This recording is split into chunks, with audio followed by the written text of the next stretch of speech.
Good evening, everyone. We've been notified that the Mayor and Deputy Mayor are both apologies for tonight's meeting. So in accordance with the local government meeting procedure regulations, I'll now call on nominations for Chair from the councillors present. Councillor Bastone. Could I nominate Councillor Street, please?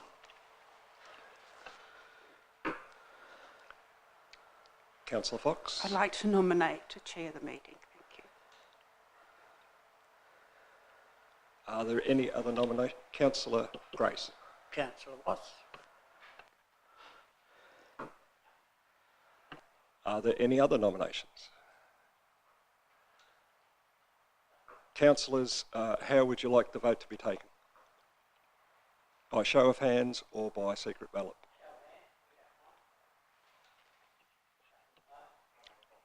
Okay. So in order of nominations, those voting for Councillor Street to chair the meeting, please show your hand. Thank you. I don't think I need to proceed any further. On that basis, Councillor Street, could you please take the chair?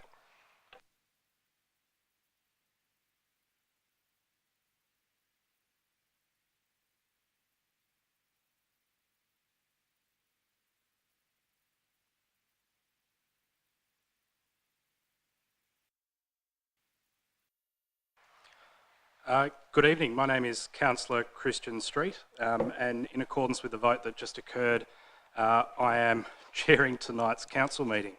It's my pleasure to welcome you all to tonight's council meeting on Monday the 18th of July 2022. We don't have anybody in the public gallery this evening. I suspect it's probably too cold, but welcome to those watching the live stream at home via YouTube. The time is 5:31 and I now officially declare this meeting open. I wish to advise that council meetings are recorded and made publicly available on our website. In accordance with council's policy, I will ask the General Manager to confirm that the audio recording has commenced. Confirmed. The acknowledgement of traditional custodians. I acknowledge the traditional custodians of this land and pay my deep respect to elders past and present, and acknowledge today's Tasmanian Aboriginal community. Present this evening we have Councillor Bastone, Councillor Cordover, Councillor Fox, Councillor Gladewright, Councillor Grace, Councillor Midgley, myself, Councillor Street and Councillor Wass. From staff we have General Manager Gary Arnold, Director of Governance, Recreation and Property Services Mr Daniel Smee, Director of Engineering Services Mr David Reeve, Acting Director Environment, Development and Community Services Ms Heather Salisbury, Media and Communications Advisor Ms Sam Adams and Executive Assistant Mrs Amanda Morton. We have apologies from the Mayor, Councillor Reet, and Deputy Mayor, Councillor Joe Westwood. Can I have a mover please that the minutes of the open session on 4 July 2022 be confirmed as a true record? Moved Councillor Gladewright, seconded Councillor Fox. All those in favour please say aye. To the contrary, no. The ayes have it.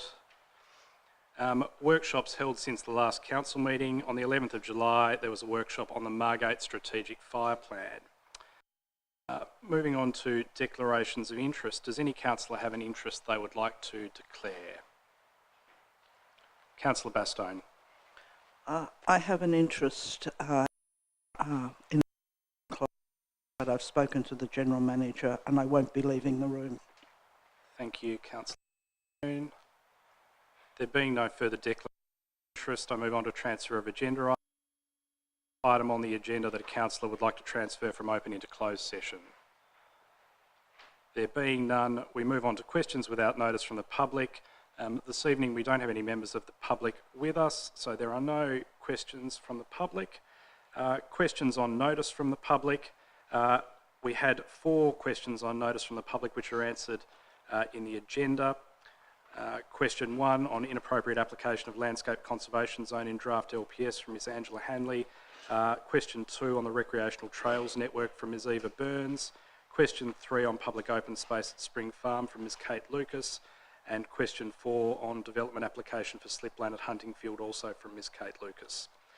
Questions without notice from councillors. Does any councillor wish to ask a question without notice? Councillor Cordover. Thank you, Chair. And my first question is about weed management and the no spray register. And this was something that was brought up at the Kingborough Community Forum on the weekend. So my first question about this is regarding the no spray register. Currently, the council's website says that the no spray permits will be valid for up to 2 years within a permit period, and that residents will need to reapply at the end of every 2-year period, a permit period, by application cut-off date where possible. Some exemptions may be applicable. So basically that means people need to reapply again and again to stay on the no spray register. So my two questions on this are, has council considered extending the no spray registration permit period? And also, what is the reason for the current 2-year period? What are the possible exemptions? For example, has council considered extending that period to either 5 years, 10 years, or indeed to change until change of ownership, or when the owner decides to opt back in to the no spray register? Thanks. Mr. Reeve. Through you, Chair. So in terms of the no spray register there, from a council perspective there, in terms of managing the vegetation on our roads, our preference is to slash and spray. We find that when we don't there, we tend to get problems in those areas there. Like some other councils there, we do make provision for people to have no spray outside their property. Generally, it's based on where people may be undertaking a particular function, such as organic farming. They may have some sort of medical condition, or there may be some other extenuating reason why they may want to have a no spray outside their property. One of the issues of actually having an extended period of time for that is quite often then it can get lost when you do get things like change of ownership, or you get change of circumstance as well. So it's not just the change of ownership. Quite often, people may actually change what they're actually doing on that property. Sometimes that medical condition is still not in play.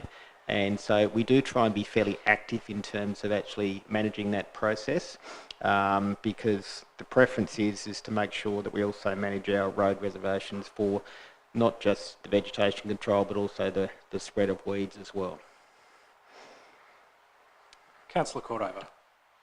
Thank you, Chair. And my second question is about Van Moyes Road signage, traffic safety signage.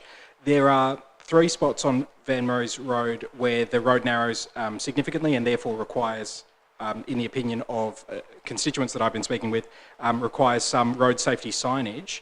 And I should first say that obviously Van Moyes Road has been upgraded significantly thanks to that grant.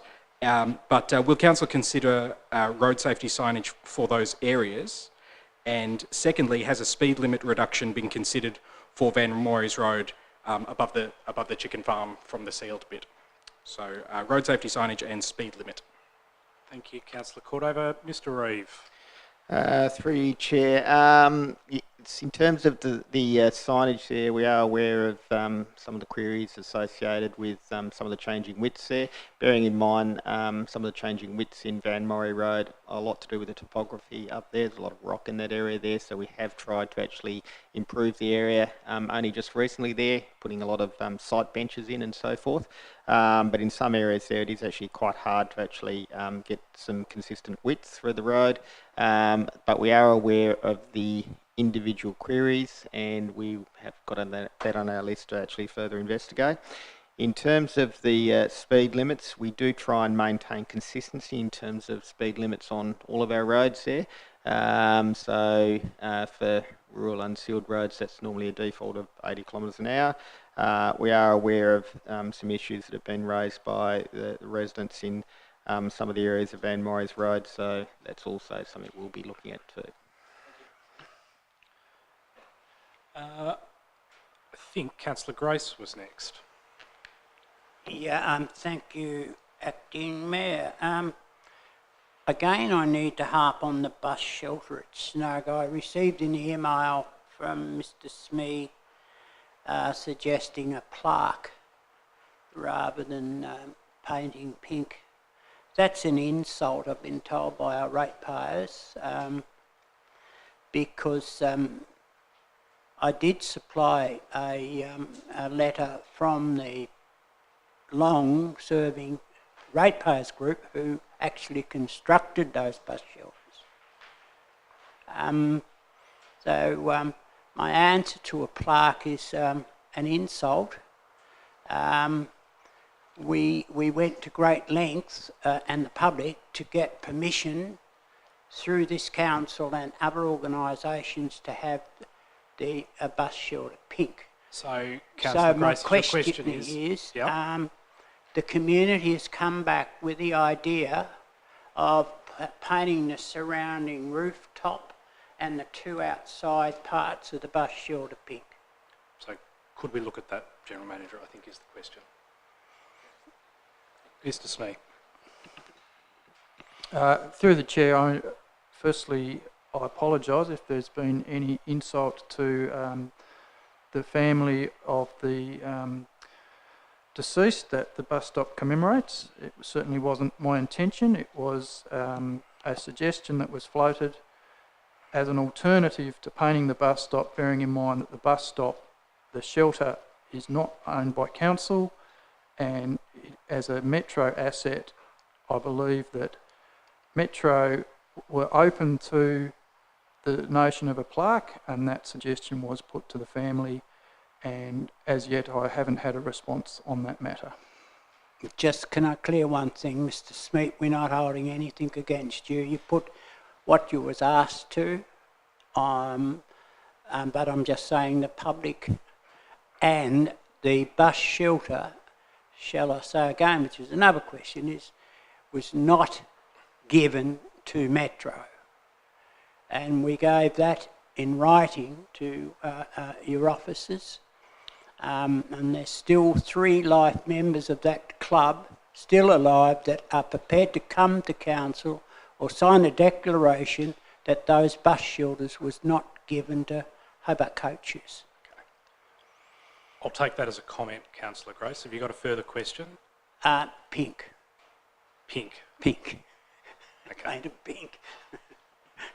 Can I just say this? I mean, I won't... You can ask a question, Councillor Grace. The question is, the money was donated by the public to have that bus shelter painted pink, and the labour was all donated by the public to have that, and it was all passed by Conningham Progress Group, etc. That's, if you can make that into a question, I'd appreciate it. Well, insofar as it's a question, we'll take it as a question. Okay. Councillor Gladwright. Thank you. I'd like to know, please, if Council have done so or intending to write a submission to the State Government regarding the state planning provisions. General Manager. Mr. Stander. Yeah. Through you, Chair, I think my colleague would be better placed to answer that. Thank you for the question through you, Chair. Yes, Council will be making a submission. We've just been advised that the due date for submission has been extended till the 12th of August. And is there any way councillors can view that submission at all? Mr. Stander. I'm happy to do that. The submission that we intend to do is most probably from a council officer level, but I'm quite happy to workshop that with councillors. Thank you. Thank you, Councillor Gladwright. Councillor Midgley. Thank you, Acting Chair. A couple of questions. The first one also relates to state planning provision review. And I guess further to note, in submitting a review for the public, it is quite a big document to get your head around, and I've even heard that for professional planners it's quite a big document to get your head around. So it would be great to know what our submission from Kingborough Council would look like, but just wondering, do we have any sort of general comments or statements around the impact on this review for Kingborough, and in regards to the timeline for the review process, and I guess ongoing, what that means for our Kingborough Council? Mr. Stander. Through you, Chair, thank you for that question. I guess the only comment that I will make at this point in time, the document that's currently out for comment is the scoping paper. So it is the State Planning Office putting out questions in relation to what work needs to be undertaken as part of that process. So it's quite a high-level document at this stage, and it's actually quite difficult, you're right, even for planners sometimes to go through that, and it would be more difficult to explain to the members of the public. I guess from Council's point of view, our intention is to make a submission, and it will be broadly in two parts. The one would be to look at things from a strategic point of view. What are the things that we want to achieve through the new planning scheme? And then I guess then also the second part of that would be to look at potential issues or errors or even things that are missing within those state planning provisions. So as you might know, the state planning provisions are not applicable to Kingborough yet, so we haven't really had the opportunity to work with those state planning provisions. But obviously I've been working with my counterparts at other councils, so the intent is to do a joint submission through through Legat as well. But we certainly, from Kingboroug's point of view, will pick up on a number of things that we anticipate would be a problem for us when we do get that opportunity to go over to the Tasmanian planning scheme. Thank you. Councillor Midgley. One more question, please.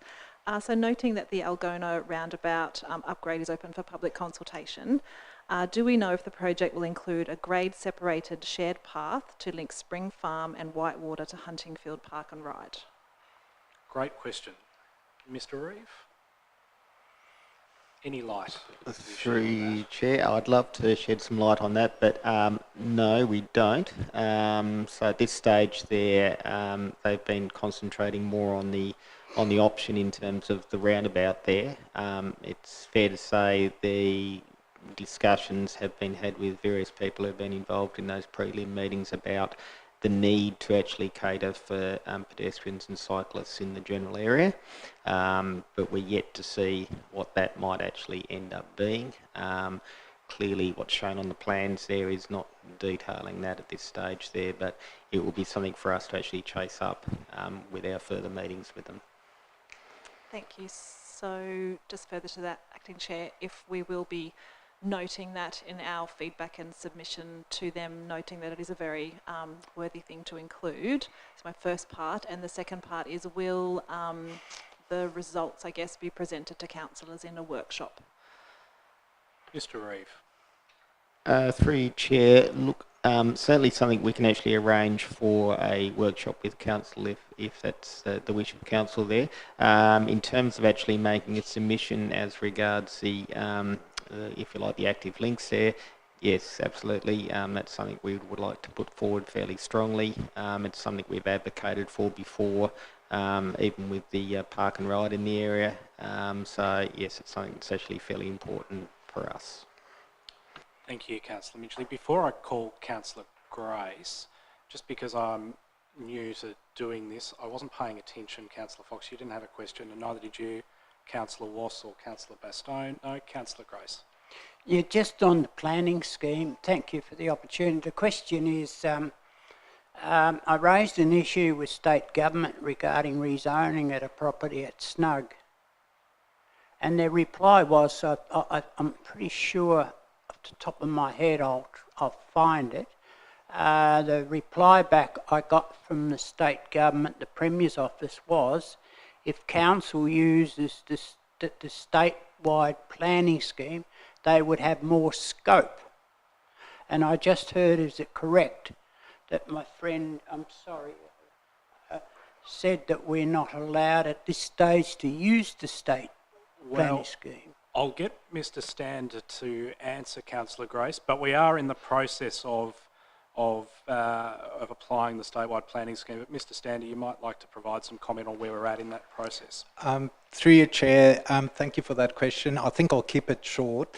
The properties at Margaret and Snug have come up in discussions quite recently, and I know that you've been part of those discussions. So when Council proposed what we want to see in a new planning scheme, Tasmanian planning scheme. We also identified future growth areas at Margate and Snug as part of that process. So currently the Commission is still assessing what Council's presented to them.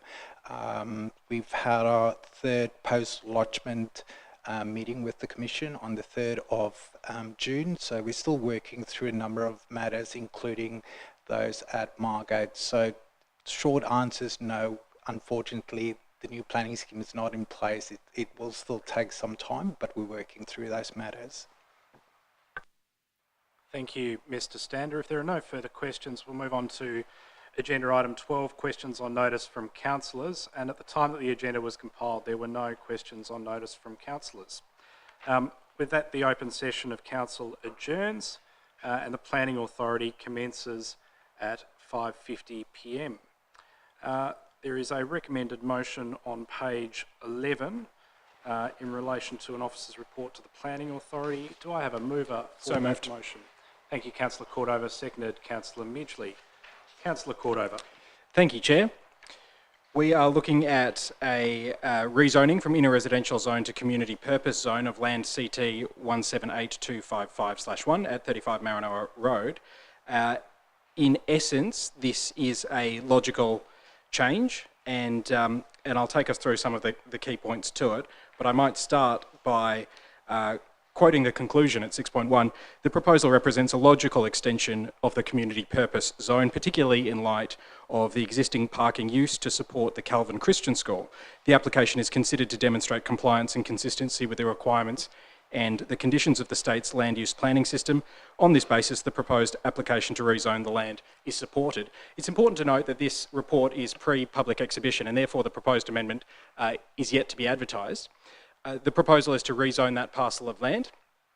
That is the existing car park for the Calvin Christian School at 35 Maranoa Road, Kingston, from inner residential to community purpose, and the new zoning will match the existing community purpose zoning of the remainder of the school site located on the adjoining parcel of land. If we turn our attention to 3.5 on page 8, I'll quote here, the proposal is considered a minor increase to the extent of existing community purpose zoning that is currently applied to the Calvin Christian School and Kingston Primary School land in the vicinity. The proposed zoning reflects the existing use of the land as a car park to support the school. The proposal will assist to formalise the use of the car park for the broader school rather than the current kindergarten-only limitation, without any tangible change in use, activity or impact to surrounding properties. It's also worth noting that the proposal, along with the use and development standards under the community purpose zone, will avoid the potential for land use conflict. The proposal will not result in any tangible change in use, activity or impact to surrounding properties. It's considered that the proposal, if Council initiates the proposed amendment tonight, then the proposal will be advertised for a minimum of 28 days in accordance with the Lupa Act. It will be exhibited on the website and in the newspaper by writing to adjoining properties, and a full package of exhibition materials displayed at the Civic Centre. So with that, I think it's a minor but a good change, and I look forward to Council passing this. Thank you. Thank you, Councillor Cordover. Councillor Grace. I solidly agree with my colleague here, and I will be supporting it. Thank you, Councillor Grace. For my contribution, I too wholly support the reasoning of Councillor Cordover. It's a very sensible zoning change and one that I'm glad to see is supported by the staff advice. If there are no other speakers on the motion, I put the motion. All those in favour, please say aye. And to the contrary, no. That's carried unanimously. With that, the Planning Authority adjourns and open session recommences at 5:53 p.m. Moving on to petitions still being actioned. There are no petitions still being actioned. Petitions received in the last period. At the time the agenda was compiled, there were no petitions received. Moving on to officers' reports to Council and item 16.1, intention to make tree bylaw. There's a recommended motion on page 17. Do I have a mover and a seconder for that motion? So moved. Moved, Councillor Cordover, seconded Councillor Fox. Councillor Cordover. Thank you, Chair, and I'm very pleased to see this tree bylaw, the intention to make tree bylaw, come before the Council yet again. Essentially, the genesis of this is at the meeting on the 16th of August in 2021, Council moved to seek advice from Senior Counsel about whether or not section or clause 25 of the Health and Environmental Services Bylaw was contrary to law or in conflict with the planning scheme. There was a great deal of community involvement and input into this, and I believe the single largest number of submissions made to Council about any bylaw, I forget the exact number, but it was upwards of 100, is my recollection. And as explained in the discussion section on page 16 of this agenda, a bylaw must pass by absolute majority. Council must prepare a regulatory impact statement for the Director of Local Government. If satisfied with that statement, then Council may commence a public consultation process. Council can then commence its public consultation process and receive submissions on the proposed bylaw, and then after that consideration of submissions, any changes that can be made, it is then returned to Council for us to pass. So the culmination of the seeking of Senior Counsel about whether or not that clause was in contravention of the planning scheme resulted in, and I'll quote from on August 17th, 2021, the matter was referred to Senior Counsel for determination, and the Senior Counsel resolved that this is the clause 25 of the bylaw, when read with the planning scheme, is another, quote, classic example of multiple controls as identified in the various reasons set out in the cases to which I have drawn attention. Accordingly, it is my opinion that Council can formulate a new version of the Health and Environmental Services Bylaw. So here we are with that new version before us. Importantly, on page 16, 6.1 is the clause I'm looking at. The bylaw specifically addresses the reduction of negative impacts on the environment associated with the removal of trees on private property, and that's what this bylaw seeks to do.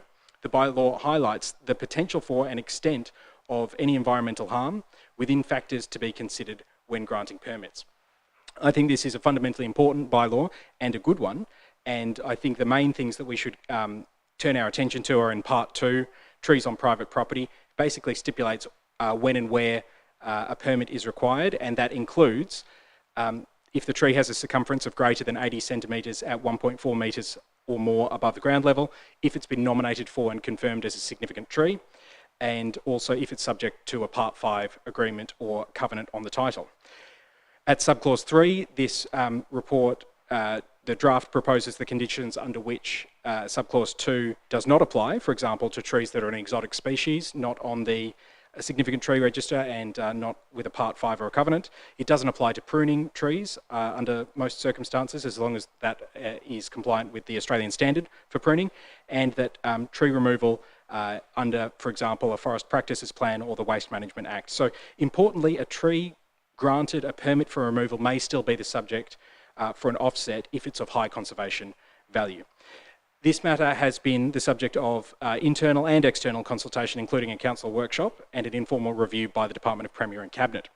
For my part, I think that I'm really looking forward to the community consultation, because we know there's an enormous amount of community interest in this, and that this bylaw will serve the municipality until 2032. The report here basically asks that we accept this and then move it to public consultation, which I agree with. But in my reading of the bylaw, I think that there are areas that deserve particular attention and particular scrutiny. For example, we should think deeply about whether the circumference of the trees afforded protection under this bylaw, that is 80 centimetres at 1.4 metres high, we need to think deeply about if that's too large, meaning that too few trees will be covered in the scope. We also need to think about the level of the penalty being potentially too small to serve as a meaningful deterrent for the destruction of those trees. So I'll be interested to see what the community comes back with, and I hope that the community has something to say about those points. I'd finally like to thank everybody involved in this, not just the staff who put it together, but of course the staff that put this bylaw together, but also of course the community members who registered such interest and passion. I think that those people, we owe a great debt of gratitude. They are helping protect trees in Kingborough, and this is democracy, I think, at its finest, when the community is engaged and passionate, and it is local government at its best when it's responsive, compassionate and adaptable. I encourage people to get involved in the community consultation if this passes tonight, and I'd like to thank everyone in the process to date, and so I commend the motion. With your indulgence also, Chair, I have a couple of questions, and I'm happy to either ask them now or wait. Let's do them now, Councillor Cordover. Thank you, Chair. So my first question is about how was the circumference size of 80 centimetres at 1.5 metres high, how was that arrived at?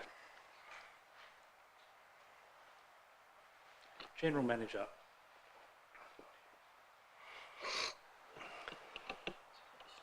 Through you, Chair, I don't have the answer for that, Councillor Cordova, as we speak.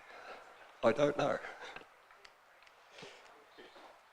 Thank you. I'm hearing the word historic a lot. Yeah, Councillor Cordova. that's my assumption, but I was reluctant to say historic because I suspect that's the case.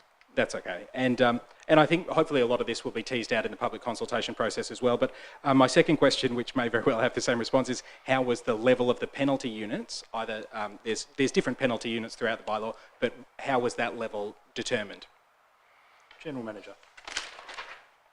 Again, through you, Chair, I'll have to take that question on notice. I hadn't prepared for that sort of questioning given the recommendation was to go to public consultation, so I do apologise. That's okay. And thank you. The third question is about the regulatory impact statement. I just found it interesting that there's a focus on what the potential impact of a bylaw will be on competition and the conduct of business. And my question is it a statutory requirement to have that analysis of how a bylaw affects the business community, or is it just a subjective choice of council? And the reason I ask is because, to me, just following that is an economic, social and environmental impact assessment. So it seemed to me a little bit redundant to have one clause focusing on the business community and then followed straight by an economic analysis. I would have thought that they're roughly the same thing, right? General Manager. Through you, Chair, Councillor Cordova, one of the reasons that that approach is taken is because of the national competition policy and Council's requirement to adhere to it. Thank you. And finally, and I'll just note on that I'm pleased to see that on page 5 of the regulatory impact statement it reads, quote, "The benefits outweigh the costs associated with any potential impact on the conduct of business." So that's reassuring. Now my final question here is, and a constituent raised this with me, the fact that at part 2, subclause 4 of the proposed trees on private property bylaw, it says, and I quote, "Where a permit is granted to remove a tree greater than 80 centimetres, the council may require an offset." And the constituent raised with me that they think that it should say that the council will require an offset. Rather than saying they may require an offset, they wanted to say it will require an offset. So my question is, please explain to me why we use the term may, like we may require an offset, rather than saying we will. And depending on the answer to that question, perhaps I would seek somebody to ask the mover and the seconder to maybe change those words from will to may, from may to will. Thank you. The answer to that question is probably apparent, but General Manager. Through you, Chair, without having the offset policy in front of me, again, I'll go back to an earlier response, Councillor Cordova. The question that you've just raised is probably best addressed during the consultation period, and obviously we'd, like you, encourage anyone to raise those sorts of questions. I'm happy to take it on notice tonight and give you a response. Thank you. That's the end of my questions. And again, I commend the motion. Thank you, Councillor Cordova. Councillor Grace. I have quite a few concerns. I'll vote against this. My reason for voting against it is that a lot of people will not see this when it comes out for public consultation. Farmers, householders, they will just not see it. We call consultation on the internet and so forth, and a lot of people haven't even got that. For an example, if we get a windstorm, and we get many of those, and farmers in particular, and private owners, have a damaged tree in their backyard, and it's the weekend, and it's likely to fall on their house, they've got no alternative but to bring somebody in and remove the tree. You're not going to wait until Monday or Tuesday or Wednesday to get somebody to say, well, yes, you can do that. Is there provisions? There's no provisions that I see. Correct me if I'm wrong. Was that a question, Councillor Cordova? Would you like me to have a staff member answer I'm just that? raising questions regarding the policy itself. Mr Chair. You advise me as a councillor. Well, are you asking whether there are provisions in the Yeah. General Manager?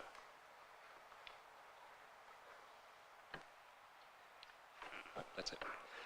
Through your chair, Councillor Grace, the example you've given would be best classified in the emergency situation, and there are provisions to address those matters. Well, thank you for that, but it's still, we're dealing with this policy which doesn't classify that you go back to the emergency policy, which should be, maybe I'm wrong, maybe I'm just being petite on the whole thing, but it seems to me that the whole thing should be all together. The emergency policy is part of this policy. And is this the policy we dealt with our solicitor that came and addressed the table, isn't it? Yes, it is, Councillor Grace. Yeah, and that scares me. So, I mean, Chair, I could argue this out, and I'm no expert in that, but fairness to the public. Yes, we'll wait. Maybe I won't be on council the time it comes back to council, but I'll certainly be making a lot of people aware of this policy so that they do get a chance to reply to it, because as I've said before, time and time again, these sorts of things come out. Once we deal with this tonight, people think, oh yeah, that's the end of it. And they don't follow up because they don't know anything about it, and they don't get, as I said, they haven't got the newspaper, they haven't got the website. So it's a difficult one. It's been a long trip with this one, as you know, Mayor and councillors know, for a long time now, particularly private property where a tree could be endangering the next door neighbour, and we've had several of those. But I'll leave my debate at that, because I didn't realise when I debate something in this, unless I'm quite on, I should be asking questions. But the question of it is not a question. I'm just referring to the whole policy of the thing. Sorry, Councillor Grace, I only thought that you asked a question during your contribution. That's okay. Thank you, Chair. And just for anybody who's tuning in, I'm not the Mayor, don't worry, you haven't fallen into an alternate dimension. I'm just the Chair for tonight. Councillor Bastone. Thank you, Chair. I have a few questions. They really relate to the powers that are given to the General Manager and to the Council. The first ones, on page 22, in removal of trees on private property and then down to significant habitat, it may include areas that do not currently support breeding populations of the species, but that need to be maintained to ensure the long-term future of the species. My question is, who decides this? General Manager. Through you, Chair, Councillor Bastone, that's something that we would take advice on, depending on the circumstance. Councillor Bastone.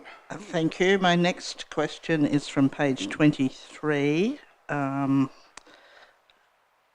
section 6. Decide whether or not to grant a permit. The Council may have regard to the following: any relevant policy or guidelines of the Council or any other relevant matter. It seems very wide and very far-fetching. Would it be the General Manager who had this decision of any other relevant matter? General Manager. Through you, Chair, Councillor Bastone, that goes back to a question that Councillor Grace raised a few minutes ago. Any other matter would pick up an emergency situation, right, for example, yep, following storms. Right, thank you. On page 26, cancellation or suspension of permits, There is two in here. I wonder the reason for putting them in. 13C and 13D is convicted of any offence involving dishonesty or is convicted of any offence involving a breach of public order. I'm not sure what they have to do with cutting down a tree on your own property. Why would they be put into our bylaw? General Manager. Through you, Chair, Councillor Bastone, the example that comes to mind, just hypothetically, would be in a case where we may have issued a permit to remove a tree and the permit holder took it upon themselves to remove significantly more without a permit. That's the first example I can think of off the top of my head, but happy to take that on notice also. Okay, I'm just worried that someone has a historical conviction for an offence involving dishonesty and then from then on is not allowed to do any tree removal on their property.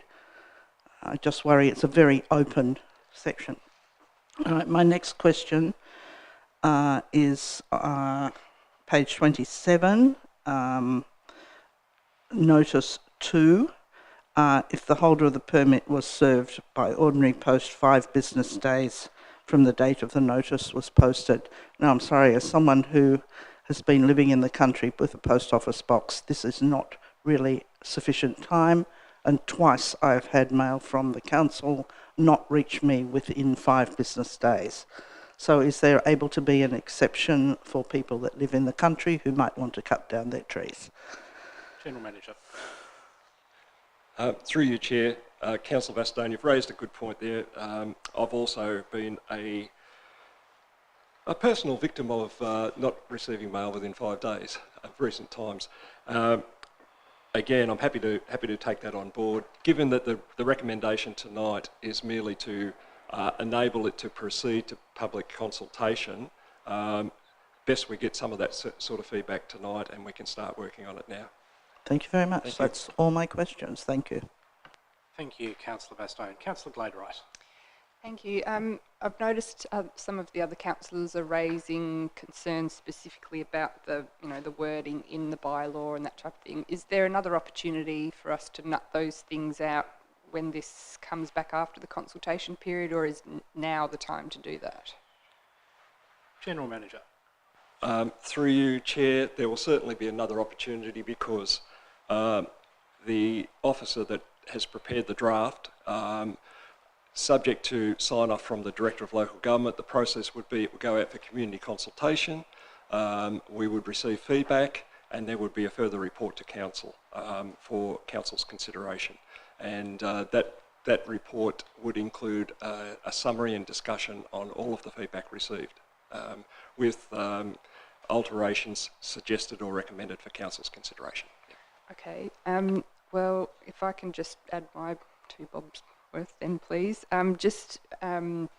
Councillor Grace raised the if there's a tree that's unsafe and obviously a permit isn't going to apply, but I didn't see that it was very strong in the wording when you're referring to Part 2, 4, 6B, any other relevant matter. That seems to be the only catch of that situation. There was 7.1b where it says, in deciding whether or not to grant a permit, the General Manager may have regard to B, public amenity and safety. That was the only other part that I could see that refers to that. I'm just wondering if we could strengthen that a little bit, because I think genuinely, if there are concerns about safety, then a permit's not going to be required, but it doesn't seem like the wording's very strong. General Manager. Through your Chair, Councillor Gladwright, your point's well made. Without going through the other legislation that is associated with this or has some linkages, obviously the first one I'd start with is the Local Government Act, which does have provision in there for addressing an emergency situation, particularly if we receive an arborist's advice following a storm, for example, which is the point that Councillor Grace was making. Yes. I have a memory of it being a bit clearer written into the actual bylaw itself in the previous one. But anyway, that's my feedback. So for my contribution, I'm really proud that we have this bylaw, and I'm really glad that we found Senior Counsel to certify it for us, and I'll be supporting the recommendations. Councillor Fox. Yes, I'm also very pleased that this has come back to us in a very positive manner, and a lot of work's been put into it, and a lot of community input also to get to this point. I guess I have a question. Where will this be advertised? I guess it's a statutory document, so there are rules around that. I'm hoping it's not just going to be on social media, and I'm wondering if there are any other ways that Council can highlight this to the public. General Manager. Through you, Chair. Councillor Fox, I think the intention would be to not only use our website and our Facebook page, but also to advertise it in the Mercury and the Chronicle, of course. And if councillors have other suggestions on ways that they would like to see the bylaw advertised once we receive approval, we'd be open to receiving that feedback. Councillor Midgley. Thank you, Chair. So I'm not sure whether to say acting chair or chair, but you're chair. Whatever I am, Thank you. thank you. Yeah. Not mayor. So I echo the sentiments of those councillors who agree that it's a really important bylaw for Kingborough. And as Councillor Cordova said, I don't think before we've seen so much input into a bylaw. We note that during the play score conversation and input there that many community members wanted to see more trees and green and landscaping in our city centre. So that just echoes that across the municipality. We're in a climate emergency. We need to protect what we have, and so it's a really significant bylaw, and it's so great to see that Kingborough really is leading the way.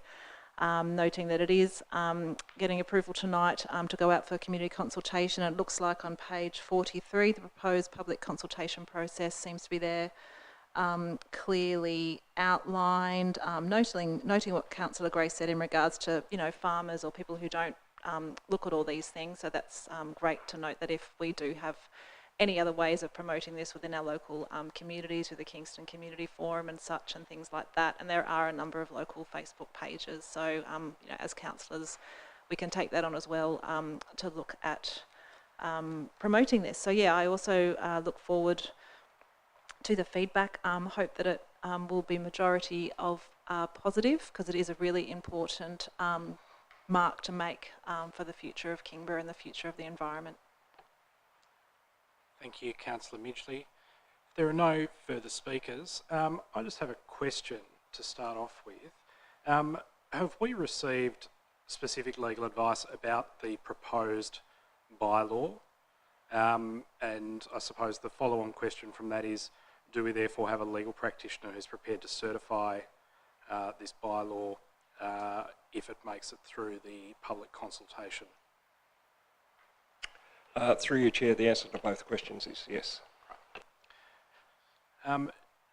For my substantive contribution, I will vote for this bylaw to go to public consultation, but I note the concerns, particularly with respect to safety and emergency matters that have been raised by Councillor Grace, Councillor Gladwright and Councillor Bastone, and some of the queries around the General Manager's discretion in certain areas that I'd be very interested in looking at when the policy comes back to Council. Philosophically, I'm nervous about regulating this sort of thing outside of the planning scheme. It's not something that's ever sat comfortably with me, but having said that, this is a policy that's existed in Kingborough for some time now in one form or another, and on that basis I'm prepared to listen to the public consultation and make my decision on the basis of that, and whatever form we decide the bylaw comes back to us with after that public consultation's taken place. And it may not necessarily be the weight of that public consultation for or against that sways my view, but given I've put on record my my misgivings about supporting something like this outside of the planning scheme. I think it's important that I do take all of that on board before making a decision, and that's what I plan to do. Councillor Fox with a question. Yes, I'm just wondering how long the period is going to be that people can get back to us, and whether that will be within our current election term. It's a statutory time frame, General Manager.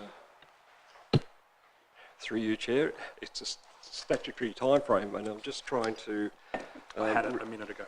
recall exactly the period. I think it might be 21 days. 21 General Manager. days, I thought. 21 days in the report, yes. Yep. Yep.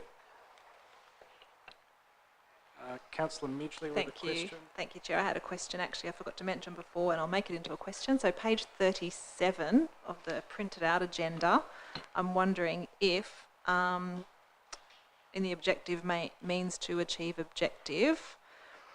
Is everyone following me? The first... I'm on question watch, Councillor. The third column, I am wondering, it says, has a trunk circumference of greater than 80 centimetres, or more above ground level. Should it have another or there? Or? Because all the other ones have an or. I noted that. Does that make sense? Does that Ground make sense, level General Manager? or, or. Yep. Should an or be there? Could you take that on notice? Through you, Chair, I will take that on notice because I suspect that Councillor Midgley has found a typographical error, but I will take it on notice. A question, Chair, if I might. Yes, Councillor Cordova. My question is about bushfire and safety, and whilst it's not explicit in this, my understanding is that if you've got a bushfire assessment that says a tree should be taken down, it's automatically able to be taken down. It has nothing to do with this policy. That's my understanding. I seek clarity on that. And the second one is, my understanding is also that if there's any kind of safety concern from a qualified arborist, then also that tree is then exempt from this policy. So my two-pronged question, firstly is my understanding correct that any safety or bushfire issues mean those trees go? And secondly, how are we going to really communicate that in this public consultation process? General Manager. Through you, Chair, Councillor Cordova, your first assessment is accurate to the best of my knowledge, and your second question is one that I have noted and will take up with the officer who is undertaking the public consultation subject to approval from the Director. Councillor Cordova to sum up. Sorry, I have no Councillor light on. Bastow. Sorry, Chair. You're in my periphery. I realise I'm invisible over here. I just have a quick question regarding the difference between this policy and our last policy as I remember it. And having been on acreage, I believe we were allowed to cut trees close to our fence line regardless of the circumference of the trunk. Am I right in remembering this? And secondly, if I am, will that be added to this policy? General Manager. Through you, Chair, again, Councillor Bastow, my recollection is that you're right regarding fence lines, but I will respond to all councillors out of session with the legislative reference. Okay. General Manager, could I ask a question as well then? With respect to safety matters, could you please also respond to councillors out of session in relation to those and how they are dealt with in the policy? Councillor Cordova to sum up. Thank you very much, Chair, and I think this has been a very robust debate, and I really do look forward to the next stage when the community comes back to us with their opinions on it. We are a municipality that cares deeply about the protection of trees. We have strong opinions on both sides, but ultimately part of the reason why Kingborough is such a popular place to live and work and visit is because it is clean and because it is green. The ecosystem services provided by trees are significant, but so too are the health and well-being benefits of trees. And so we need to balance our love of trees in this municipality against private property rights and against the rights of owners, I guess, to do what they like on their property. But I think that the community feedback on this will really see where that balance lies, and I really look forward to that consultation process. I hope that the community is clear with us, the council, on whether they think that the size of the trees that fall under the provisions of this proposed bylaw are appropriate, and indeed if they believe that the monetary penalty units are appropriate enough to disincentivise people taking down trees in an unjustified way. And ultimately that's what this bylaw seeks to protect, is trees that are being removed without justification. So any tree that is assessed by a suitably qualified professional as either a safety risk or deemed inappropriate from the perspective of bushfire risk, as we've just heard from the General Manager, that is a tree that will not be covered by this policy, so people's fears should be allayed. That if they are worried about a tree and a suitably qualified arborist says that this tree is unsafe, that tree will be coming down. It will not be affected one iota by this bylaw. We have heard about safety concerns and we've heard about emergency management, and I really look forward to that consultation process being very clear with the community that those safety concerns, those bushfire concerns, they're valid concerns, and they are not, they're not tied up with this bylaw policy. This bylaw policy is about, protecting trees on private property, and where it's justifiable to take trees down, a permit system providing a framework for that. So once again, I thank so much the community for getting involved, for sharing with us their passion and their interest, and I look forward to the next stage of the consultation. Thank you. Thank you, Councillor Cordover. I put the motion. All those in favour say aye. And the contrary, no. I think a show of hands is required. All those in favour, please raise your hand. It's Councillors Cordover, Wass, Midgley, Gladeright, Fox, Bastone and Street. And those against, Councillor Grace. The motion is carried.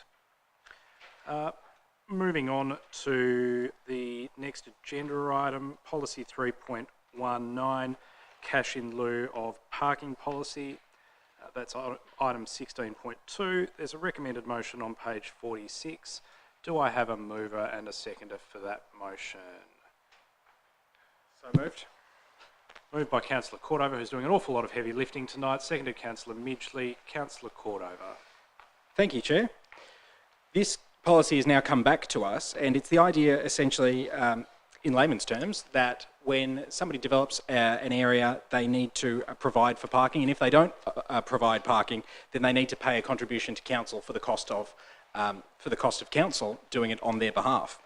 And this did come before council at a recent meeting. It was first adopted on the 22nd of January in 2018. It was then reviewed and updated in February 2020 with no changes. And when it reached its next review date, it was yours truly who pointed out that there is essentially a discount that's factored in, and it's a 25% discount for developers who choose to have council provide their parking for them. And we then resolved to defer that matter while we kind of got some more information about why it is that there's essentially what I initially considered to be basically a handout to developers, so that if they chose to build their own parking, they'd have to pay full price, but if they chose for council to build their parking for them, they'd only have to pay 75%. And I'm pleased to see that in the background of this report, and specifically at 4.1.6 on page 45, herein lies the explanation. So I'll read it in its totality. The current method of calculation for the cash in lieu amount includes a 25% discount based on a public benefit factor. The purpose of the reduction is to recognise that the funds collected through the policy will be used for shared parking facilities that will benefit the broader community that would normally be partly funded by public funding. If no discount is provided, it may deter cash in lieu payments, and developers will likely opt to provide all the required parking on site. And this may be inconsistent with precinct planning initiatives to consolidate parking and increase the uptake of public transport and active travel options. And I actually do think that that is a very, that's quite a reasonable position. And so as a result, I'm pleased to see that in this iteration of the policy, we've now reduced that down to 15%. That discount being given to developers is no longer 25, it's now at 15. And I think it behoves me to point out that there's in the copy of the agenda that I have, there is a typographical error. And I just might take this juncture to ask one of the staff to explain that typographical error for me. Yeah, Mr. Stander has the explanation for that, I think. Thank you. Through you, Chair. Thanks for picking that up, Councillor Cordover. Yes, so as you explained, section 4.1.6 of the council report actually argues for a lower percentage, the 15%, and that has also been rectified in the relevant sections of the policy. However, we picked up during discussions today that in attachment 1 and 2 of the report, and particularly with reference to the scope of the policy, we omitted to indicate that the 15% reduction will apply within that section too. So just to clarify, everywhere in the document, it should indicate 15%, where it indicates 25 at the moment. That's just an error. Thank you. Councillor Cordova. Thank you. So yeah, it should be 15%. Everywhere that you see a number, it should say 15% in this. So a quick anecdote before I conclude is that when I was living in a share house and the share house did not provide parking, clearly the developer would have paid probably a cash in lieu, and we university housemates had to park on the street. And I think it was probably not just a nightmare for those of us who had to park on the street, but also a nightmare for the whole community who had fewer parking spots available because of, you know, university students who were living in accommodation that didn't have parking provided. So I think that's why, even though I totally respect and understand this notion of public benefit factor, and I understand why we want to make sure that there is an incentive for developers to participate, I also make the point that if you're going to be doing a development in Kingborough, you should make provision for appropriate levels of parking. I can see why in some circumstances you don't want to have that on site if you're trying to have higher density and things like that. But I just want to make the point that it's, you know, when you try and hive off costs to the public purse, that's something that we should really try and avoid at all costs. I think in this iteration of the policy, the balance is correct, that has been struck, and I'm very pleased that the handout to developers has been mitigated. So with that, I commend the policy and I thank the author and the authoriser, and I look forward to the next steps. Thank you. Councillor Fox. I'm sorry, but I completely disagree with the provision of any discount. And the reason for that is because I just don't know how the amounts of 25,000 and 35,000 have been arrived at. But when you look at the value of our community and the price of land going up and the cost of providing car parking and the infrastructure and civil works associated with that, I really cannot understand why we aren't charging the developer the full cost of what it would cost us, especially when we've already provided land and have purchased it in the past, and they would be benefiting by the fact that we thought ahead, we have invested, and the value of our money is now has changed. The value of that land has gone up, and the value of our dollar has gone down. And I'm concerned that we're not charging them the full amount, especially when they can give us cash in lieu rather than providing more, or they're going to be benefiting by providing higher density, as Councillor Cordova said, higher density development, and we would be the ones picking up the tab for the associated parking that they cannot supply. But they're getting more value from that development by having more units or higher density units. So I think it's the wrong application of council providing community subsidy to developers who should be applying the planning scheme rules and sticking to the rules, and we should be sticking to the rules. And if they can't stick to the rules, then they should be paying the full amount. So I would be voting against it, and I'd really appreciate any comment staff might have on my perception of the situation. Thank you. Is that a question, Councillor Fox? General Manager, Mr. Stander? Do you have any comment to make, I think is the question. I do have a comment to make. Thank you, Chair.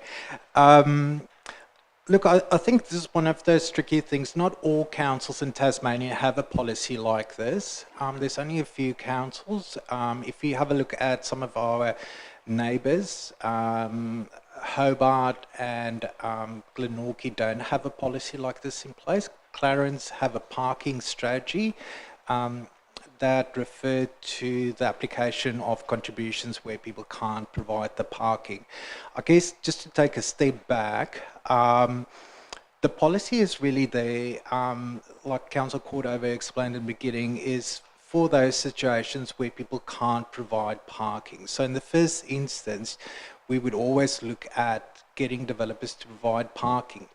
But there might be situations, so for instance, in the Kingston CBD, where we could consolidate parking and actually ensure better uptake of land. So if we say the land in, for instance, Kingston CBD is very valuable, you don't necessarily want to have parking everywhere. So I guess in simple terms, if there's no policy in place or no discount, and I don't necessarily want to call it a discount, it's most probably incentive to encourage developers to pay that contribution, you might end up with a situation that everybody provides the parking on their own lot, which might not be very sufficient use of the land. So we don't have any specific strategies or plans in place at this moment, but this policy is trying to preempt a scenario where council actually feels that there's an appropriate location where we can provide alternative parking. I guess what we're trying to do with the percentage is trying to find that balance, because by providing no incentive, developers will just provide the parking. I guess if it's 25%, developers might just use that opportunity, pay that contribution, but then we don't have sufficient funding to provide those services. So we're trying to strike a balance there, and the 50% is just, I guess, a bit of a reduction in that, but it's really up to council. Strong council will want to be in trying to encourage the uptake of this policy. Thank you, Mr. Stander. Councillor Bastone, I had next. Thank you. If I could ask Mr. Sandon whether this policy applies primarily to the Kingston CBD area commercial property, or whether it is to take in housing. I spoke to Mrs. Tyler Moore previously, and I thought that this was a commercial thing rather than developers developing units and not providing enough parking for it, which was the example that Councillor Cordova gave. So could you clarify, please? Mr. Stander. Through your chair, this policy will apply to any form of development that needs to provide parking. So it would be anywhere in Kingborough. My gut feeling is that this policy most probably would only be applied in places like Kingston CBD, maybe Margate and Snug, around those commercial properties. But we would have instances where developers could approach us and say, I'm doing a unit development in Blackman's Bay, I can't provide the parking, can I pay the contribution? Then it's up to council to decide whether that contribution is appropriate. I guess as a planner, if I put on my planner's hat, I would say if you go to a place like Blackman's Bay or any other location where there's not sufficient public transport, it's most probably not something that we want to encourage that. This policy is really to apply to those areas where we want to encourage the uptake of public transport and active travel. So it can apply to any locality within Kingborough. Councillor Wass, I had next. Yes, thank you, Chair. I think probably Mr. Stander on the previous question probably said what I was going to cover anyway, but we'll reiterate. Cash in lieu policy has been, parking policy has been around other states for a number of years and has proven very successful. You might have a strip of businesses, and if they each had a car park, that strip, instead of being 100 metres long, could well be 400 metres long, which doesn't do anything, A, for the township, and doesn't do anything for the shoppers, the local shoppers that want to use it. The advantage of having a cash in lieu of parking policy means that that can be condensed so that you've got commercial properties side by side, and you might have a car park on the opposite side of the street or behind some of the properties. And that, as it's said in my opening remarks, works well in various mainland states and has done for a number of years. The other advantage, of course, is that a business that trades from, say, 9 till 5 only wants their car park from 9 till 5. So what happens from 5 through to 9 the next morning?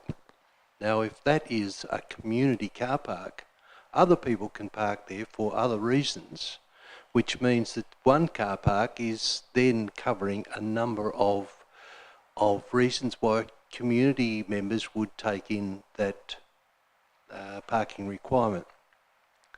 Likewise, other businesses might have from, say, 9 p.m. till midnight. And again, you are using and reducing the number of car parks, and those developers are then contributing to purchase or to upgrade or to maintain a community car park owned by council that can provide an adequate parking facility 24 hours a day for anyone and everyone, and not just the shopper to go to a specific store. So I do support the recommendation. Thank you, Councillor Wass. Councillor Cordover with a question. With a question, thank you, Chair. Is it true that if a councillor in this setting felt that the discount should actually be maybe 5% or 10%, is it true that they could ask the mover and the seconder to change that number to either 5 or 10%? Are you asking whether it's possible to amend? To amend that motion. So my understanding is that it can't be myself or Councillor Midgley that can reduce that number to either 5 or 10%, but another councillor could and ask us to accept it. Is Another that the case? councillor could move an amendment? Yes.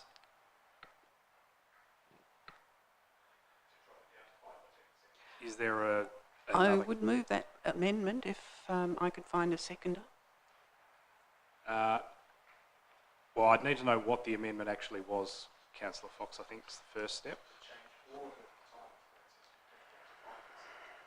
I would change it to 5%. Okay, so every instance of 15% in the policy changed to 5%. Yes. General Manager, do I need a seconder to ask the mover and seconder whether they consent to the amendment?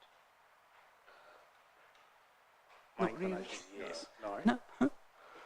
No. So is that? Well, we don't have an amendment yet. Well, sorry. If the mover and seconder Could amend the motion. So my understanding is that I have an amendment from Councillor Fox that every instance of 15% in the policy be changed to 5%. If the mover and seconder agree.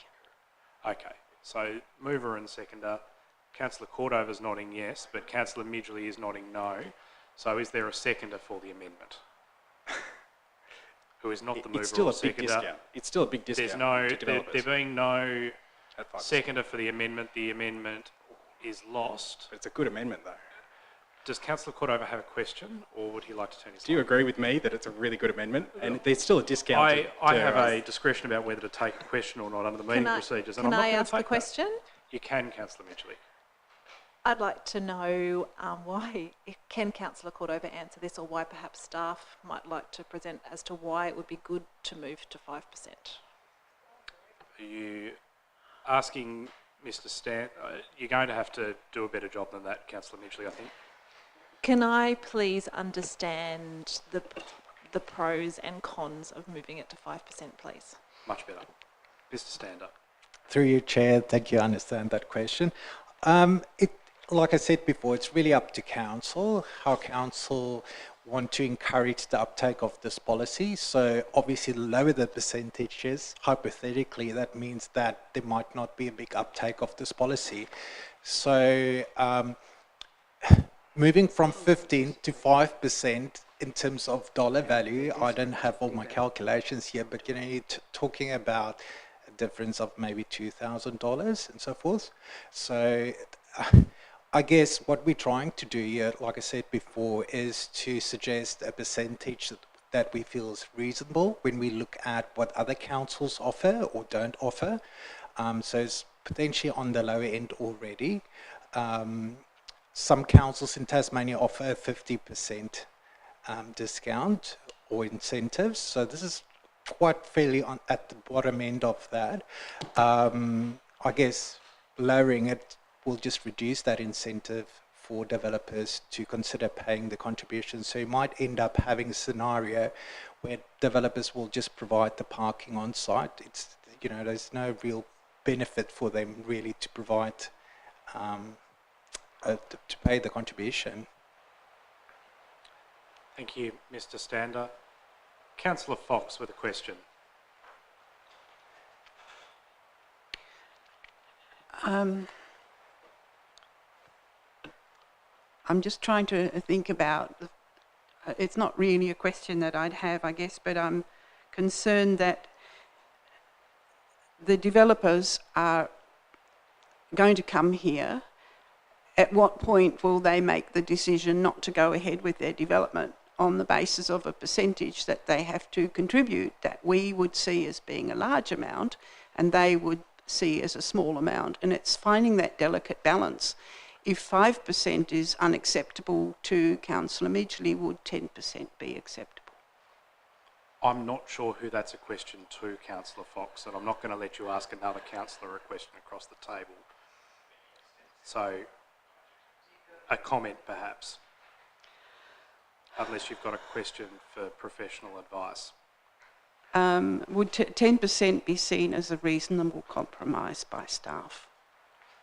Mr. Stander, though I think you might have answered this question already. Through you, Chair, I think, so the initial policy that we had the 25%, and we haven't really had an uptake of that contribution to start with in the last couple of years. But as we start off with new development in our Kingston CBD area, there will be developers that will come to us and say, look, I can't provide the parking on site. What alternatives do I have? Can I provide a contribution? Can you provide it somewhere else? So that's the entrance statement. But maybe just to help councillors, I've just done a quick calculation. So hypothetically, once again, say for instance, a developer can't provide parking, he's 2 parking bays short. And we put down a value of the land as $25,000 per parking space. So at a 25% reduction, they will pay $6,250 less. At a 15% reduction, they would pay $3,750. So it really comes down to punching numbers at the end of the day. So in my opinion, I don't think there is a huge difference between a 15 or a 5, but you know, we're coming down from 25 to 15, which I think is okay. What I would suggest to council is this policy will come back in 3 years' time. Let's review it at that stage and see what the uptake of it was and actually how we spent that money. The main intent of this report to council is to make sure that when we collect those funding, not the amount that we collect, but when we get that we spend it at the right place and in an appropriate manner. So we tried to fine-tune that in this report. Thank you, Mr. Stander. Councillor Thank Fox. you. That's very helpful. Thank you. Councillor Midgley with a question. Thank you. I do have a question. So just getting my head around it, 25% is less car parks, say, and 5% would be more. Is that kind of my understanding in that? If it's... Well, we don't want... I'm supportive of this policy because I don't want it to have more car parking in the central business district area by developers, and I guess this policy is hoping to see that it encourages less car parking. I think you might be misinterpreting, but Mr. Stander, perhaps. Through your chair, I'll keep it short. By sticking with the 25%, it's obviously providing a bigger incentive for developers to pay the contribution. If you reduce it, less incentive for developer actually to consider paying this. In saying that, we haven't had that many requests from developers to pay that, but I would think that we're going to start getting it. If you particularly look at the value of land in our CBD, I would suspect over the next 5 years, we might see increase in developers approaching us to say, can we pay the contribution instead? Councillor Cordova with a question. With a question, and so the premise of the question is that I think most people, you know, if they're at a supermarket and they see 2 identical aluminium cans and one is cheaper, Preamble, please, Councillor Cordova. and one is cheaper, then if it's the same product, they'll go with the cheaper one. So Councillor Fox raised the point that by having higher density, developers make more money because they can put in more units. So my question for council officers is, that wasn't raised in this report, but isn't it true that the incentive that we're talking about for developers actually doesn't exist if, in fact, the developer is just looking at how much money they can make, and they'll make more money by having higher density. So whether or not they save 3,000 or they save 6,000, it's not as big a factor as having higher density. Isn't that the case, that this incentive is not that it's a marginal incentive either way? Isn't I'll that meet the you case? halfway, Councillor Cordover. If Mr Stander can understand the question, I'll let him answer it. I'm going to try through the chair. I think it is a marginal incentive. If a developer, I would think, if a developer wants to do development, let's use Margate maybe for a change, they want to do development there. It really comes down then to how they can do their development on the land. If it means, if the parking requirements mean that they need to put a big chunk of their land aside to provide that parking, they might actually consider taking up this policy regardless the incentive that we provide. A follow-up question to that, if I might, Chair, is that if that's the case, that we're now hearing from the expert that this is a very marginal difference one way or the other, wouldn't that therefore lean us towards reducing it down to either 5 or 10%, because it's not going to make a difference to the developer, that's what we're hearing, so we might as well stop the handouts to developers and just... I think you're now making an argument, Councillor Cordover, rather than asking a question. Councillor Grace, who hasn't spoken yet. No, I haven't spoken, but it doesn't matter. We should not be debating what developers make or what they don't make. That is entirely their business if they undertake a project. But my argument is this. You know, I've lost the train of thought now. It was mentioned it can be reviewed in 3 years. Well, as I understand any of our policies, they can be reviewed at any time. That's correct. So if, for instance, we find within 12 months or 2 years, we can always bring it back to the table. If there are no further contributions, I'll make my contribution now. I see there as being a strategic imperative involved in this policy. And the reason that I say that is this. One of the most exciting things that has happened on council during my time on council has been the adoption of the plan for Kingston's main street for the Channel Highway and the opportunities that it provides us to revitalise the Kingston CBD and set the development coordinates for that area such that we are going to get significant development in an area where it should be.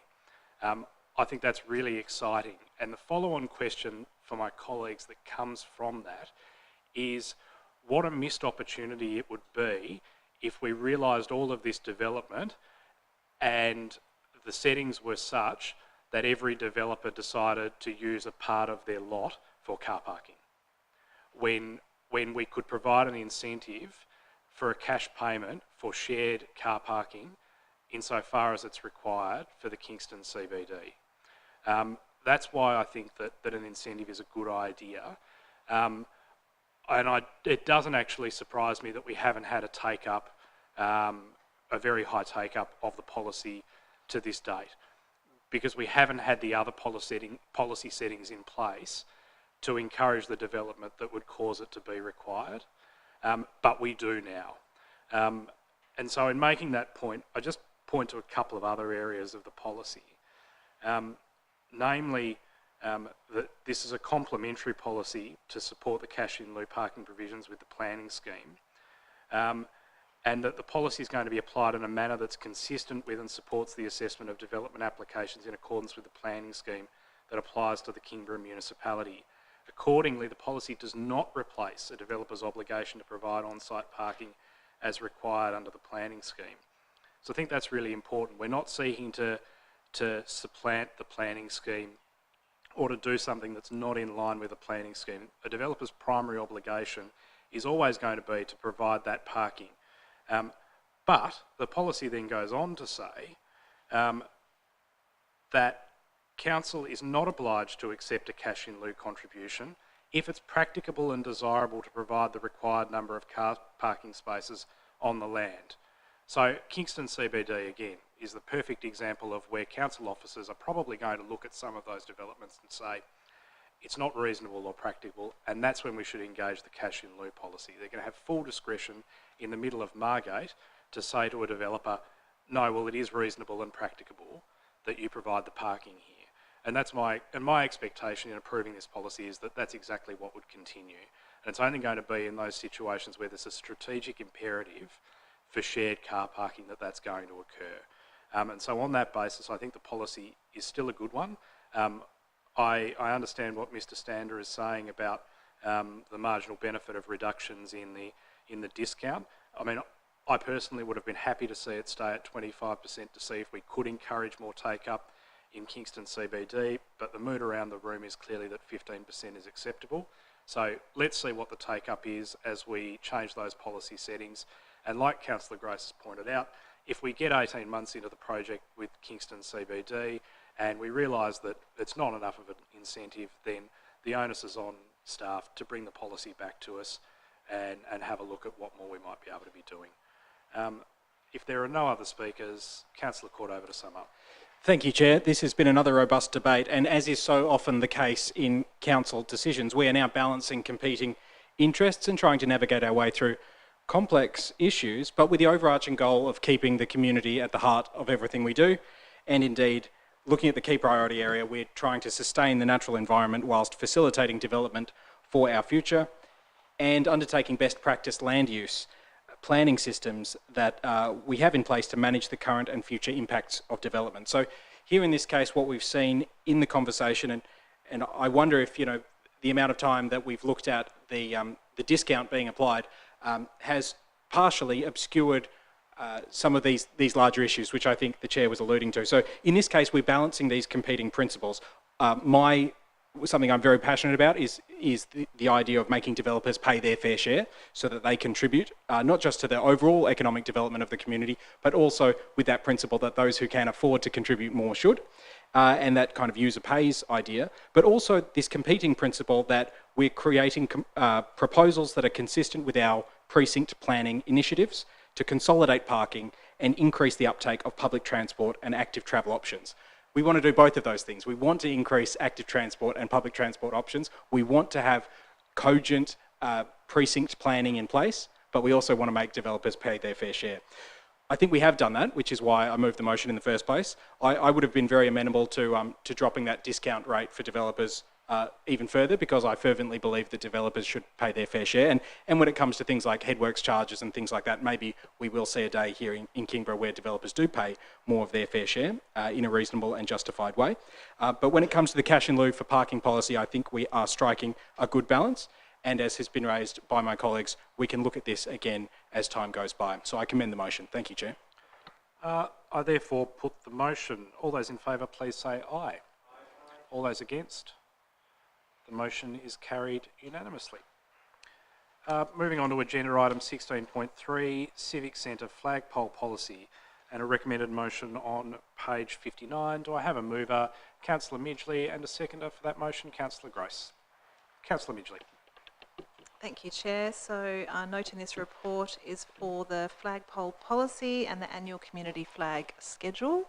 Noting that it's come from a motion that was put forward by the Mayor to look at the purchase of another flagpole, and initially requested in conversation and a question at a council meeting a few years ago regarding if council could fly the pride flag, and noting that we didn't have a flagpole available. So that has been a very good insight and learning about the protocols of flying flags outside of council chambers, and noting that we have a great understanding and policy in requirements regarding this.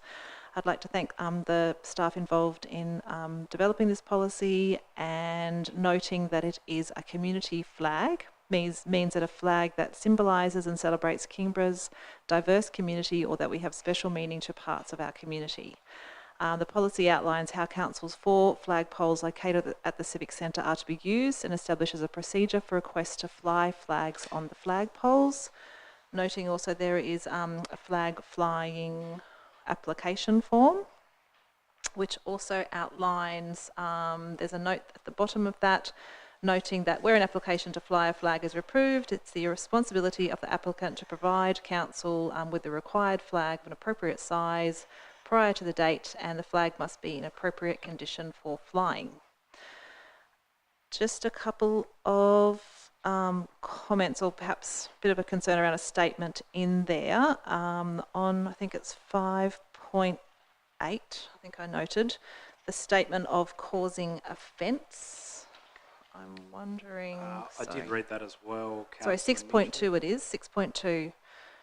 I'm wondering how...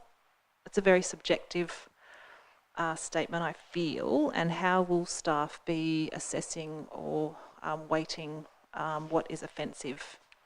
Sensibly, I hope. But General Manager or Ms Salisbury? Thank you, Chairman. Look, I hasten to add that this is a new policy, so I guess we're learning as we put the policy together and bring it forward to you. I think the key to the criteria and new applications will come forward to the council with an officer report. Key to that will be linking the support of a particular application to council's existing policies and strategies. So the work that the council's already doing in the sort of community inclusion space, we'll certainly be using that as a reference. I think there is always an opportunity for someone to find a flag offensive, or a decision of the council to fly a particular flag offensive. The council does have a complaint management procedure, and we would envisage that was used in that circumstance. Some of this will be subjective, that's true, but we would endeavour, when the officers were putting the reports and suggestions to the council, to address any sort of foreseen objections, so that the council could have that in front of them when they made the decision to fly the flag in the first place. Thank you, Ms Salisbury. Councillor Midgley. Thank you. So noting that, and thank you very much for that explanation, so noting that there'll be consideration given to existing policy and strategy, I'm wondering then if that will cause offence term could be changed, where we can kind of add in more positive statements around that, you know. I haven't actually looked at what it would be, but basically, in considering the addition of the flag, regard shall be given to, maybe it's that existing policy and strategy alignment to council or something like that. But I'm just putting that out there. I'm not 100% happy with that 6.2, but I just wanted to put that on the table. Councillor Fox. Thank you. I did raise this matter with the General Manager before the meeting, but I am aware that Council has had a long-running sister city relationship with what was the Grootegast Council and is now the Westerkwartier Council in Northern Netherlands. And I understand that Council owns a flag, a Netherlands flag, and I know that the King's birthday is a significant event for residents of the municipality who have Dutch background, and I'm wondering whether Council would recognise the sister city relationship and be prepared to fly the flag on days of special occasions or visits from our sister city compatriots when they come to Tasmania, which they have on a regular basis in past years. I reckon clause 5.5 sorts that out, but Ms Salisbury might like to comment further.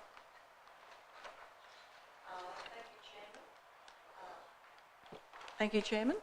5.5 does talk about the national flag of other countries. whether there was something in particular that we could include around a sister city relationship. Happy to look at that as well.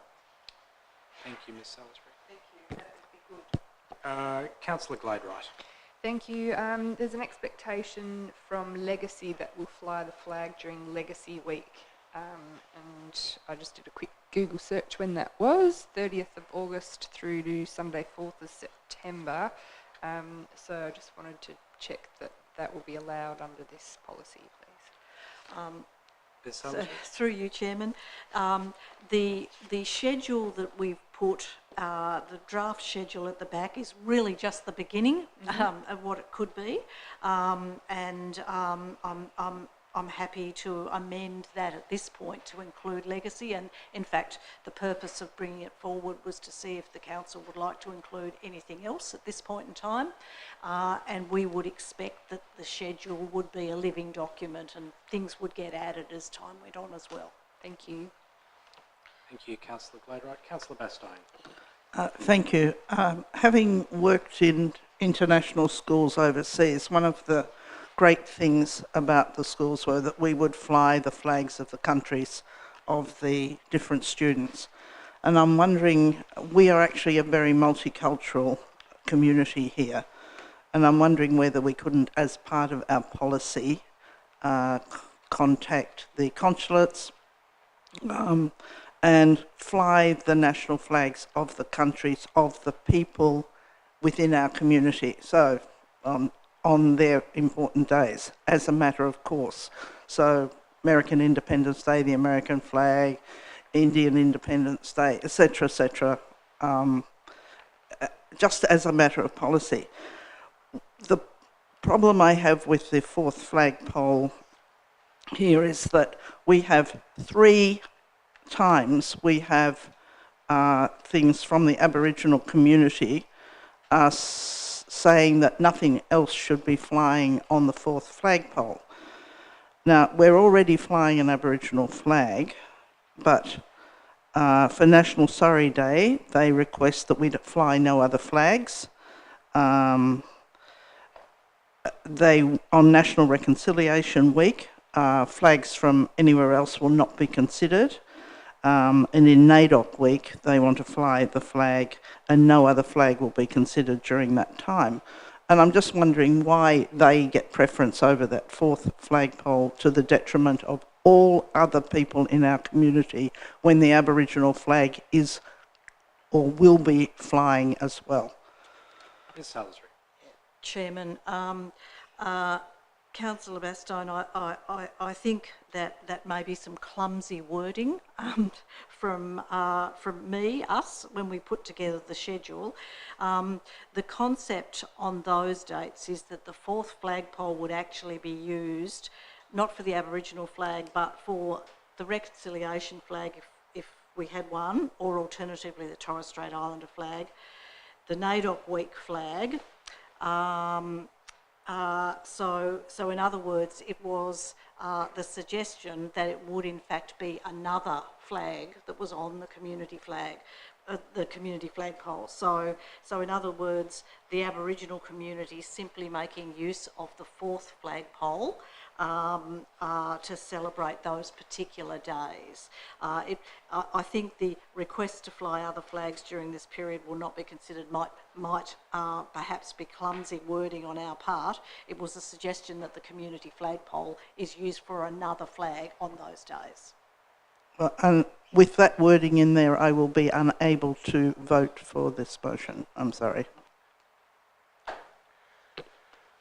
Councillor Cordover. I might just ask a question before you go ahead, Councillor Cordover. Ms Salisbury, that flag schedule is just a draft. It's not actually part of the policy at this stage, is it? Through you, Chairman, there are two aspects to the approval that we're seeking tonight. One is the policy and the other is the annual flag schedule. So we are looking for an approval for that to start, but I think there's probably been enough inclusions for me to have another go at that and perhaps bring it back for approval. And tidy up some of that wording. Exactly. Yep. And the other thing that I would just like to mention too, and I've taken on board the comments about the national flags for representing local communities in Kingborough. That is covered by 5.5. I just wanted to draw the council's attention. There's just one small change that happens when a national flag is flown, and that is it moves the order of the other flags. So a flag of a national country other than Australia needs to be the second flag that's flown. So it would simply be that it goes on flagpole number 2 rather than flagpole number 4. Everything gets moved along well. Yep. Flag protocol. If I might, with the indulgence of the meeting, my view would be that it would be wonderful if this policy were to pass unanimously, and if there is somebody indicating that there is particular wording in that draft policy schedule that would mean that they can't vote for it, then perhaps it would be better for it to be deferred to the next meeting and that wording corrected so that it did pass unanimously or had the potential to pass unanimously. So if there were an agreement as to that and there were a mover for a deferral, I'd take the motion. Could we, can I ask a question? Yes? Can we hear if there are any other suggested comments or anything like that and then take that? I'm happy for the debate to continue, yeah. Councillor Cordova. Thank you, Chair. And I do anticipate that I think this will likely defer, but it's good to actually have everybody's 2 cents on the table, and that way that will help in that in the restructuring of it, fixing up those little bits that need fixing up. So, of course, I want to draw our attention to teasing out 6.2. We're going to need, I think, some more detail about what criteria will constitute offence, and have some clear. I realise that we're going to use the complaint management procedure to handle that, but we probably need to know, for example, at 6.1.2 on page 4 of the policy, it says that if it's a bona fide organisation, well, what counts as a bona fide organisation? If it's just 2 people who have created a letterhead, for a community group, that does in some cases count as a community organisation, so we need to think about that, and also think about if somebody does raise a concern about a flag, what criteria will be used to determine if in fact that complaint should be upheld and therefore the flag taken down, or alternatively if that complaint is invalid or vexatious, what's that criteria. Now my particular bugbear on this one, and I was planning to amend to strike just a portion of 5.5, the portion that, and so I hope that we can just take this into account for next time so that it doesn't appear, is at 5.5 it currently says council will only consider flying national flags of other countries on request to acknowledge days of national significance for that country, and I totally agree with that and want to keep that in. And then the bit that I would strike is, or in exceptional circumstances such as national emergency events. And I was planning on striking out that clause. And the reason, and so then to continue on, flying of national flags of other countries will be flown in accordance with the Australian National Flag Protocols, which I wholeheartedly agree. To briefly litigate my case for why I think it's important to remove that element about national emergency events, is that when, for example, you know, Sri Lanka is going through an emergency right now, were we to put up the national flag of Sri Lanka in commemoration of an emergency, what that says to the Tamil community living in Kingborough is a very specific and potentially divisive thing. Equally, if there's a national emergency in China, for which there quite rightly would be a proportion of our community who would want us to raise the Chinese flag in commemoration of that, what does that say to people in Taiwan? So too with Ethiopia and Tigray, and the list goes on. I find it unusual, the idea of in mourning and grief to raise a flag. Surely you would raise it to then lower it to half-mast, in which case there's stipulations in this policy about that. But the idea of raising a national flag in mourning, I find a very good example, I mean a tragic, heartbreaking example, is the recent assassination of former Prime Minister of Japan, Shinzo Abe. I think it was entirely appropriate to light up our public buildings, the Sydney Opera House and others, with the Japanese flag as a showing of our allyship and mourning and grief. I feel it would be just wrong to raise the Japanese national flag on that occasion, a sombre occasion in which we should be expressing our grief and mourning with the Japanese people. To raise a foreign national flag over a council, I think it is a very potent symbol of many different things, and I think it could easily, you know, if the overall idea of this policy is to strengthen community resilience, inclusion and safety, I feel that that particular thing about raising a flag during a time of national crisis sends very complex messages that may not necessarily be appropriate. I wholeheartedly think we've got this great relationship with our sister city. On an important day of national celebration, that's the time to raise a national flag of a foreign nation, but not in... I think that the appropriate way to share in grief is, to send messages of support and condolence. There are many other ways that I feel would be more appropriate rather than sending a very mixed signal about raising a national flag. So I hope that we can strike those words, or in exceptional circumstances such as national emergency events. All in all, I just want to conclude my remarks by saying that this is a great opportunity to bring our community closer together, to invite inclusion and invite resilience and promote safety. I think it's a good thing and I support it, and I just hope that we can really touch it up around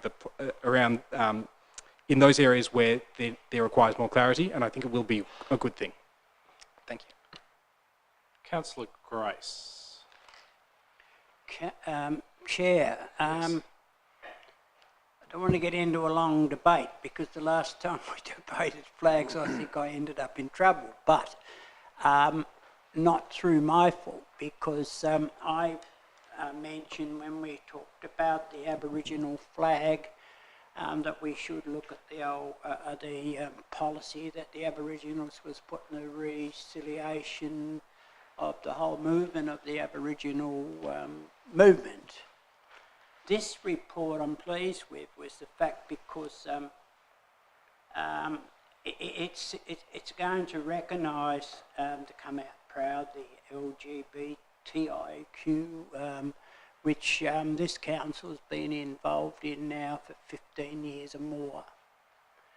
If we're going to look at other countries outside of Tasmania, we don't, without being cynical, I get upset when we don't recognise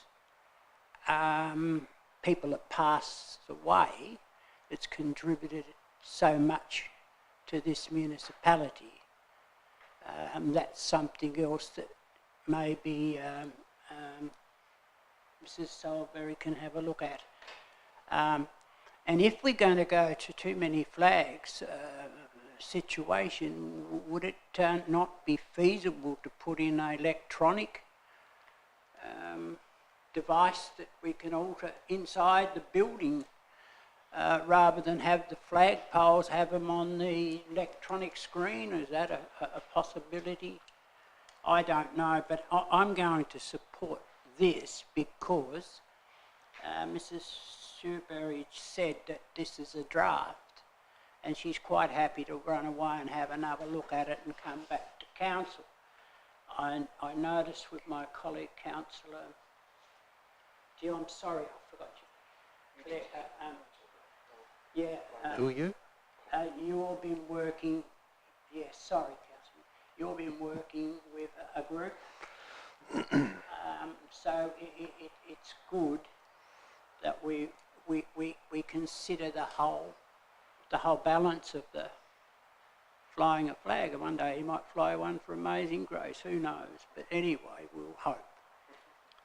Thank you, Councillor Grace. Councillor Wass. Thank you, Chair. I think flagpole policy is a great idea and a great initiative. We've heard from Mrs. Salisbury her suggestions or her collective ideas and thoughts, her and the staff. I think we need to get it perfect. I think we need to not restrict. And I do look at the half-mast. This is just to give you an example where I think we can amend, and I think there's other areas that we can amend well as well. 5.16 says, on request, council will also consider flying the flags at half-mast. Passing of current or former councillors, well, that doesn't concern me so much. I don't think that's a big deal. But what it doesn't say is current or former staff members. Now, we've had some great general managers of this place that could pass away, and we should respect and acknowledge also a number of current staff that if they did pass away, and I don't wish that upon any of them, that impact would be felt by the community, because the community know them and I think respect them. The other part there too, and this is probably at the determination of the being rested with the General Manager, prominent local citizens. Now there are a number of prominent local citizens in this municipality. It could be, for an example, a school principal. It could be an industry or community leader. It could be a very prominent sports man, woman that really is a prominent and done a lot of work outside the sporting sphere in community. And as I said, I don't think that we should restrict. We should be making it more feasible so that the community then own it, rather than just doing without listening to what the community say. And if you like, subject to anyone else, I'm happy Could I to move. potentially provide a contribution before you do that? Yes, or okay. Yeah, if there's no one else. Look, my contribution in relation to this matter is somewhat similar to Councillor Cordover's. And I have to say, the particular provisions of the emergency situation is not something that I had thought about previously, but I was going to flag. I was going to raise the issue of flying of other national flags being quite politically charged, and us needing to be very careful around that. I think particularly, as Councillor Cordover's pointed out, the emergency situation provisions, I think, do need some tidying, and I would support the removal of that. What I would say, though, is I don't think that would prevent us as a council from moving a motion to fly a particular flag if we decided to do that, and I think that would be the most appropriate way to do that, so that as a group we can give consideration to the particular political pitfalls of doing it and not doing it. Flag policy, for some reason, is a fraught area for local government, as I think we're all aware. What's been really pleasing for me tonight is that we're not having an argument about whether we should or shouldn't. It's about how we should, which is great. And we've avoided much of the conflict that's happened in other places that we're all well aware of. So I fully support having a policy. Hopefully, I think we've given the General Manager and Ms Salisbury some things to go away with and come back if there is a motion to defer.